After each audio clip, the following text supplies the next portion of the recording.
Bonsoir à tous et bienvenue dans votre journal. Voici les titres de l'actualité Minecraft. Une annonce riche en nouveautés quand il s'agit d'une nouvelle version. Nous verrons plus en détail ce que nous réserve Mojang à cette nouvelle 1.21. Le mob vote a eu affaire à la plus grande polémique de l'histoire de l'événement. Nous irons en profondeur sur l'objectif d'un rassemblement des plus historiques. Malgré la victoire du tatou, les joueurs accusent les bureaux de bugs qui plus est assez grotesque pour cette année. Mojang mettra un terme final avec une réponse digne des studios créateurs pour attraper le coup et prouver son honnêteté à ses fans. Il y a un mois, jour pour jour, le Minecraft Live a pu être diffusé sur la chaîne officielle du jeu, avec des nouvelles informations sur cette 1.21. Je vous propose ainsi un petit aperçu de ce que nous préparent les studios iconiques pour une version attendue de la part de la communauté. Le Minecraft Live de cette année a permis à sa communauté de découvrir ce que réservaient les développeurs du jeu concernant la 1.21. Sur la liste à nouveautés, nous retrouverons un élément majeur, la chambre d'épreuve. Une toute nouvelle structure remplie de pièges, couloirs et salles en tout genre. De quoi ajouter du nouveau au monde de survie des joueurs, seuls ou à plusieurs. À cela s'ajoutent de nouveaux blocs décoratifs, faits à partir de cuivre et de tuf, idéal pour une touche esthétique aux constructions de bâtiments. Ils seront aussi accompagnés d'ampoules en cuivre avec une particularité unique et prédominant. Dans cette structure, nous retrouverons aussi un tout nouveau type de spawner, le Trial Spawner. Ce dernier fait apparaître des ennemis selon le nombre de joueurs dans la pièce. Comparé au spawner classique, sa variante récompense les joueurs après avoir battu la horde de monstres. Ensuite, un établi amélioré surnommé Crafter. Sa particularité n'est autre que la redstone. En posant une fabrication comme des panneaux, il suffit d'un simple bouton sur le côté et le tour est joué. Des objets sortiront du crafter, tout comme sortir une pizza du fourneau. Pour finir, un nouvel ennemi fera apparition. Baptisé le Breeze, ses attaques sont comme une tornade allant en direction d'une ville pour détruire. La différence, ses attaques, certes, font peu de dégâts, mais peut activer des leviers, portes ou trappes. Bref, une mise à jour des plus organisées, date d'arrivée 2024.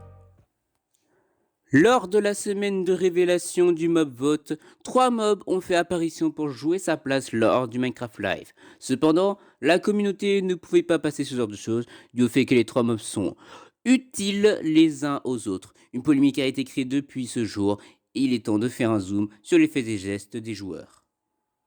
Cette année, le mob vote a eu un effet différent envers les joueurs. Pour ce faire, plusieurs joueurs ont décidé de créer des pétitions pour signer un arrêt de cette édition annuelle de l'événement. L'une des pétitions les plus remarquables vient de Holly Mayfermorn, une joueuse de Minecraft avec plus de 500 000 signatures aujourd'hui. En plus de la pétition, des mobilisations sur les réseaux, en particulier TikTok et X, ont été mises en évidence avec des affiches de propagande et le hashtag StopTheMobVote avec en prime une touche de caractère communiste. Cela a permis d'ouvrir une réflexion et des discussions en interne sur les opinions diverses au sein de leur communauté, mais cela n'a pas empêché à Mojang de faire leur émission avec en prime les résultats du mob vote. 5 millions de votes, soit 40% des votes totaux, c'est ce qui a permis au tatou de remporter sa place pour l'année prochaine, lors de la 1.21. Mais Mojang ne se doutait pas que ce résultat allait engendrer de la colère envers les joueurs, à tel point qu'on en trouve des bugs lors du comptage des votes. C'est l'enquête à ne pas rater, avec en prime la réponse de Mojang mettant fin à cette affaire scandaleuse. The winning mob for the 2023 Minecraft Live mob vote is the Armadillo! Une déception aux yeux des joueurs, une nouvelle perte pour le jeu. Mais cette fois, des révélations ont fait surface. Un bug a été signalé dans le système d'entrée de stockage des votes. Le problème était que le serveur vérifiait et stockait la validité des mobs dans la liste, mais pas leur quantité, taille ou répétition d'un même élément. On aurait donc le droit à 2 scénarios sur le stockage et comptage des votes. soit que le serveur lise tous les éléments de la liste pour chaque électeur, ou sinon lire seulement le premier élément de la liste. Dans ce cas-là, l'intégrité du compte des votes demeure simple, même si de l'espace de stockage de la base de données est gaspillé. Cependant, un deuxième bug s'ajoute au lot, voter sans avoir de compte Minecraft. Découvert par l'internaute Monsieur Kino, cela permet essentiellement un nombre illimité de votes provenant de sources non vérifiées. Même sans preuve concrète d'exploitation de ces vulnérabilités, l'existence de failles potentielles dans le système a semé le doute. Ce quoi, les studios Mojang répondent que le mob vote n'a en aucun cas été truqué et que cela n'affecte pas la victoire du tatou. Il serait intéressant de voir comment Mojang traite ces questions et préoccupations dans les futurs votes. Une affaire à suivre.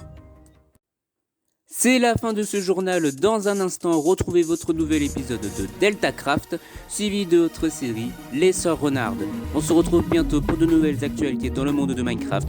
Je suis MCGamer940 pour Nomade TV. Bonsoir.